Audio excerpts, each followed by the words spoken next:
السلام علیکم ورحمۃ اللہ وبرکاتہ۔ اعوذ باللہ من الشیطان الرجیم، بسم اللہ الرحمن الرحیم۔ الذین اذا اصابتهم مصیبہ قالوا انا للہ وانا الیہ راجعون۔ محترم بزرگوں اور دوستو، حضرات علماء کرام، آج ہم جس شخصیت کے سلسلے میں اپنے تاثرات کا اظہار کر رہے ہیں، میری زبان اس قابل نہیں ہے کہ ہم ایسی شخصیت کے بارے میں کچھ کہہ سکیں۔ بہرحال میرے استاد محترم ہیں، میں نے ان سے بخاری شریف پڑھی ہے۔ میرا داخلہ ڈائریکٹ ندوے میں تو نہیں ہوا تھا، وہاں کا نظام ایسا نہیں ہے، کسی نہ کسی شاخ سے ہی آنا پڑتا ہے۔ میرا داخلہ مدرسہ عالیہ عرفانیہ میں ہوا، جو ندوے کے شاخوں میں لکھنؤ میں بہت اہم شاخ مانا جاتا تھا۔ میں وہاں سے جب فارغ ہو کر زمانے عالیہ عرفانیہ میں حضرت کے تذکرے میں سنتا رہتا تھا، اور ان کی تقریروں میں ان کے خطابات میں شامل ہوا کرتا تھا۔ اور ادھر جامعہ سید احمد شہید کا تذکرہ اکثر طلباء کی زبان میں رہتا تھا۔ کوئی کہتا تھا کہ میں عرفانیہ میں پڑھوں، کوئی خواہش ظاہر کرتا تھا کہ میں سید احمد شہید میں پڑھوں۔ بہرحال سب کی زبان پہ یہی رہتا تھا کہ مولانا سلمان صاحب کا ادارہ وہ سب سے عمدہ ادارہ ہے جو انہوں نے قائم کیا سید احمد شہید میں۔ جب میں ندوے گھر میں داخل ہوا اور مولانا سے شرف تلمذ حاصل کرنے کا موقع ملا، تب مولانا کی شخصیت میرے سامنے آئی۔ بخاری شریف کے درس میں ہر دن ایک نئی چیز، ایک نیا علم، ایک نئی صحبت ملتی تھی۔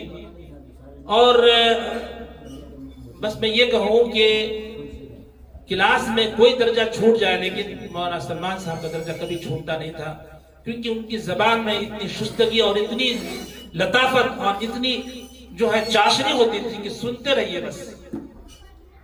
وہ پڑھاتے بھی اتنا عمدہ طریقے سے تھے کہ ہم لوگوں کو 10 گاہ میں ہی پورا سبق یاد ہو جایا کرتا تھا۔ لیکن حضرت مولانا جتنے اچھے طریقے سے پڑھاتے تھے، جتنے اچھے مدرس تھے، جتنے اچھے خطیب تھے، وہ اس سے زیادہ کہیں وہ تحریکی آدمی تھے۔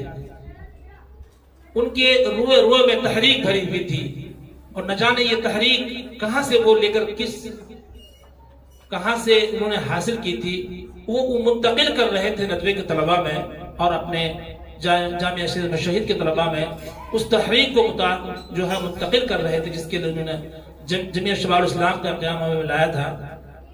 ندوے میں داخل ہونے کے بعد میں شاید ہی کوئی ایسا کیمپ رہا ہوگا جو جمعیت شباب کے کیمپ میں نہ گیا ہوگا۔ ان کے کیمپ میں جانے کے بعد آپ کو ایسا لگتا تھا جیسے لگتا تھا کہ ہم کسی میدان جنگ میں ہیں اور کوئی ایک تربیت ایسی لے رہے ہیں، ایسا لگتا تھا بس یہاں سے چھوٹنے کے بعد سیدھے ہم فوج میں بھرتی ہو جائیں گے۔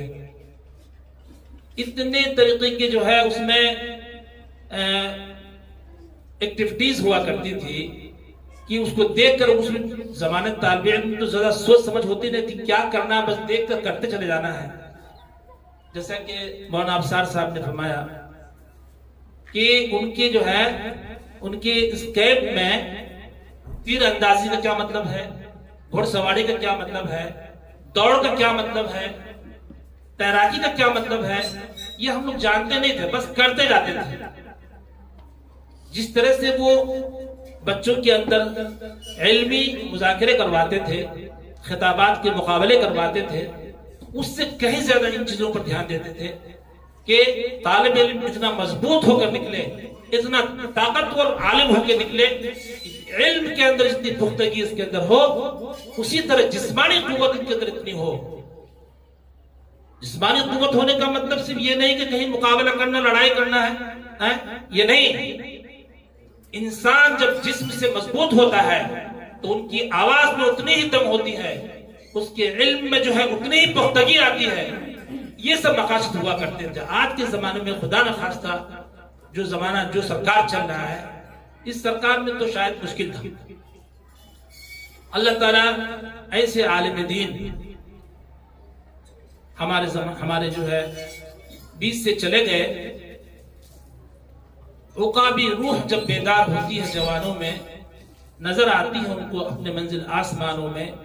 یہ شعر میں نے سب سے پہلی مرتبہ حضرت مولانا سے سنا تھا. علامہ اقبال کا شعر وہ اکثر طلباء کے درمیان روح کو گرمانے کے لیے، ان کو تڑپانے کے لیے، ان کو بیدار کرنے کے لیے، ان کو جوش دلانے کے لیے پڑھا کرتے تھے کہ تم ایک زندہ قوم ہو، تم ایک جو ہے ایسے نبی کی امتی ہو جو ہر لائن میں سب سے آگے رہتے ہیں. تم کو ایسا بننا ہے جیسے ہمارے نبی صحابہ کرام کی تربیت کرتے تھے. حضرت سید احمد شہید رحمۃ اللہ علیہ کی پوری زندگی سیم اسی طرح سے تھی جس طرح سے صحابہ کرام رسول اللہ صلی اللہ علیہ وسلم ان کو کراتے تھے، جو تربیت دیتے تھے.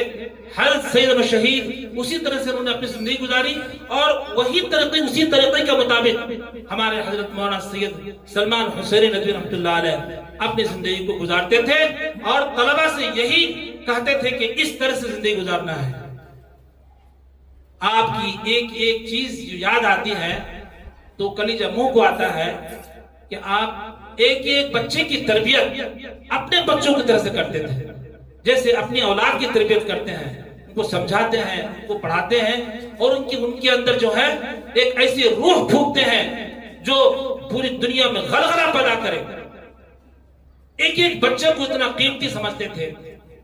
مولانا جس تیزی کے ساتھ آگے بڑھ رہے تھے اور جس اونچائی اور جس بلندی سے آپ جا رہے تھے، افسوس کہ کوئی ان کا ساتھ نہیں دے سکا. مولانا جیسے کہ بہت کافی لوگوں نے تذکرہ کیا ہے کہ حضرت جو ہے ایک ایسے انسان تھے جو چاپلوسی سے بہت دور رہتے تھے. چاہے کام ہو یا نہ ہو، چاپلوسی ان کی زندگی میں تھی ہی نہیں. اور حق وہ اتنا تھے کہ کچھ بھی کہیں، کسی کو برا لگے کچھ لگے، ان کو کہنا ہے تو وہ کہہ کے رہیں گے. چاہے وہ کسی کو حکومت کے خلاف جائے، چاہے کسی محترم کے خلاف جائے، چاہے کسی علماء کے خلاف جائے، ان کو جو کہنا ہے حق بات وہ کہہ کے رہیں گے. جو جتنی تیزی سے چلتا ہے ٹھوکریں انہیں کو لگتی ہیں. لہذا ہم آج جس شخصیت کے لیے بیٹھے ہیں، ہم کو ان چیزوں کو دیکھنا ہے جو انہوں نے قوم کی خدمت کے لیے انجام دیا، جو طلباء کے اندر جو چیز انہوں نے منتقل کیا، اور جو خدمات انہوں نے انجام دی، تصنیف کے لحاظ سے، تعلیم کے لحاظ سے ہو، یا کیا کہتے ہیں خطابت کے لحاظ سے ہو، کسی بھی لائن سے ہو، تحریک کے لحاظ سے ہو، کسی بھی لائن سے ہو، ہم کو ان چیزوں کو دیکھنا ہے کہ جو حضرت نے اپنی زندگی میں کر کے دکھایا ہے، ہمیں بھی ویسے ہی عمل کرنا ہے. اللہ تعالی ہم سبوں کو حضرت کے زندگی کے مطابق عمل کرنے کی توفیق عطا فرمائے. وآخر دعوانا الحمدللہ رب العالمین.